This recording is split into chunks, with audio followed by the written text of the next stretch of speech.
Hi எல்லோருக்கும் வணக்கம். Big boss season 9 Tamil. So இந்த வீடியோவில் நம்ம 24/7 லைவ் ஸ்ட்ரீமிங்கில் என்ன நடந்துச்சு அப்படிங்கிறத பற்றி இந்த வீடியோவில் கண்டிப்பாக டிஸ்கஸ் பண்ண போகிறோம். ஸோ வீடியோக்குள்ள போகிறதுக்கு முன்னாடி நம்ம சேனலுக்கு சப்ஸ்கிரைப் பண்ணிக்கோங்க, வீடியோ மறக்காமல் ஒரு லைக் பண்ணிக்கோங்க. புதுசாக வந்தாலும் சேனலுக்கு ஏற்கனவே பார்த்துட்டு இருந்தாலும் சப்ஸ்கிரைப் மறந்துடாதீங்க, ஓகேவா? இப்போ வீடியோக்குள்ளே போகலாம். ஸோ பிக் பாஸில் இப்போ ஒரு ஸ்பான்சர் டாஸ்க் வந்து நடந்துட்டு இருக்கு. ஒரு பக்கம் வந்து பார்த்தீங்கன்னா விக்ரம் டீம், இன்னொரு பக்கம் வந்து சபரி டீம். சபரி டீமில் சபரி, சாண்ட்ரா, சுவிக்ஷா, கனி மற்றும் கமருதீன். விக்ரம் டீமில் வந்து பார்த்தீங்கன்னா அரோரா, பார்வதி, ஆதிரை மற்றும் எஃப்ஜே அப்படிங்கிறது பார்க்க முடியுது. ஸோ இதில் வந்து யார் ஜெயிச்சிருக்காங்க அப்படிங்கிறது நீங்கள் இன்னைக்கு வந்துருச்சு, அதாவது வெளியே வந்துருச்சு. சபரியன் டீம் தான் வந்து ஜெயிச்சிட்டாங்க அப்படின்னு சொல்லிட்டு. ஸோ இது வந்து ஒரு ஸ்பான்சர் டாஸ்க் நடைபெற்று கொண்டிருக்கிறது, சரியா? அது மட்டும் இல்லாமல் நீங்கள் தேர்ட் ப்ரோமோ பார்த்துருப்பீங்க.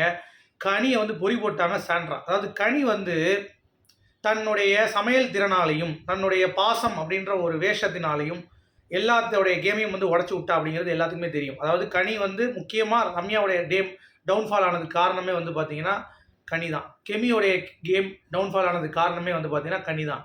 இப்போ விக்ரமாக இருக்கட்டும், சபரியாக இருக்கட்டும், எஃப்ஜேவாக இருக்கட்டும், யாரும் வந்து மக்களுடைய மனதை வெல்லாமல், ஓட்ஸும் வந்து இல்லாமல் இருப்பதற்கான காரணம் வந்து கனியோடைய கேம் தான் அப்படிங்கிறத, அதாவது ஒருத்தவங்களை எமோஷ்னலாக வச்சு விளையாடுற கேம் அப்படின்றத கனி தான் நீங்கள் பண்ணுறீங்க அப்படின்றத ஓங்கி 1.5 டன் வெயிட் மாதிரி பட்டுன்னு வந்து பார்த்தீங்கன்னா போட்டுன்னு போட்டாங்க சாண்ட்ரா.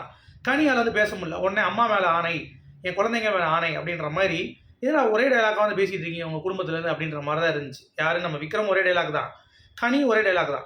எதுக்கு இவங்க பேசுகிறாங்க அப்படிங்கிறதே தெரியல, சரியா? இது ஒரு பக்கம் போயிட்டு இருக்கட்டும். இன்னொரு பக்கம் வந்து பார்த்தீங்கன்னா கனியும் விக்ரம் ஒரு கான்வர்சேஷன் போச்சு தெரியுமா? அதில் தான் இந்த கனியோடைய கேடுகட்ட வேலையை வந்து எல்லாரும் வந்து பார்த்தாங்க. அதாவது விக்ரம் வந்து எவ்வளோ தூரம் மைண்டை அவன் அக்செப்ட் பண்ணிக்கிறான் பாருங்க. எனக்கு வந்து எங்கள் வீட்டில் இருக்கிறவங்க கூட அந்த அளவுக்கு ஒரு பாசம் அப்படின்றதை தாண்டி இங்கே இருக்கிறதுலே நீங்கள் தான் எனக்கு விக்ரம்னா ஒருத்தன் வருவாங்க, விக்ரமுக்கு ஏதாவது ஆச்சுன்னா ஒருத்தன் வருவாங்கன்னு சொல்லி அந்த அளவுக்கு மைண்டில் நீங்கள் ஃபோக்கஸ் பண்ணிட்டீங்க. ஏன்னா கனி, நான் வந்து உங்களை ரொம்ப என்ன சொல்கிறது, உங்களை நம்புகிறேன் அப்படின்ற மாதிரி சொன்னோடனே கனி வந்து அப்படியே கட்டி பிடிச்சிட்டாங்க. இதில் நீங்கள் என்ன பார்க்குறீங்க அப்படின்னா, விக்ரம் வந்து இண்டிவிஜுவலாக விளையாண்டுருந்தான். இந்த கனியோட இதில் எல்லாமே ஃபுல்லாக விளையாண்டுருந்தானா நல்ல பிளேயராக வந்திருப்பான். நல்ல மைண்ட் கேம்ஸ் இருக்குது. பட் அவனே இந்த சாப்பாடை போட்டு பேசி பேசி நான் தான் உனக்கு அம்மா அம்மா மாதிரி பதறி இப்போ அவன் அந்த அளவுக்கு வந்து பார்த்தீங்கன்னா ட்ராக் பண்ணி ஒரு எமோஷனில் வச்சு ஒரு கேம் ஆடிட்டாங்களா. இதைத்தான் சாண்ட்ரா வந்து புட்டு வைக்கிறான். இதுக்கு முன்னாடி உடைச்சது யார் அப்படின்னு பார்த்தீங்கன்னா திவாகர் வந்து சமையல் கட்டிலே இருந்து எல்லாத்தையும் முடிக்கிறான்னு சொல்லிட்டாரு. பார்வதியும் வந்து கொஞ்சம் உடைச்சாங்க. ஆனால் சுக்குநூறாக உடைச்சது திவாகர் தான். அதுக்கடுத்து இப்போ சாண்ட்ரா வந்து உடைக்கிறாங்க கனியோடைய கேம். ஏன்னா அந்தளவுக்கு பேசுகிறாங்க. எனக்கு வந்து இந்த வீட்டில் யார் மேலேயும் பெருசாக நம்பிக்கை இல்லை, ஆனால் நீங்கள் வந்து எனக்கு ஒரு பார்வை அப்படி காலையில் எழுந்து உங்களை தான் தேடுவேன், சுபிக்ஷா எங்கள் கனி எங்கன்ட்டு. ஏன்னா அந்தளவுக்கு வந்து உங்கள் மேலே எனக்கு வந்து பாசம் ஆகிடுச்சு, எனக்கு வந்து இது ரொம்ப ரொம்ப பிடிக்கும் உங்களை அப்படின்னு சொல்லிட்டு கட்டி பிடிச்சிக்கிறாங்க 2 பேரும்.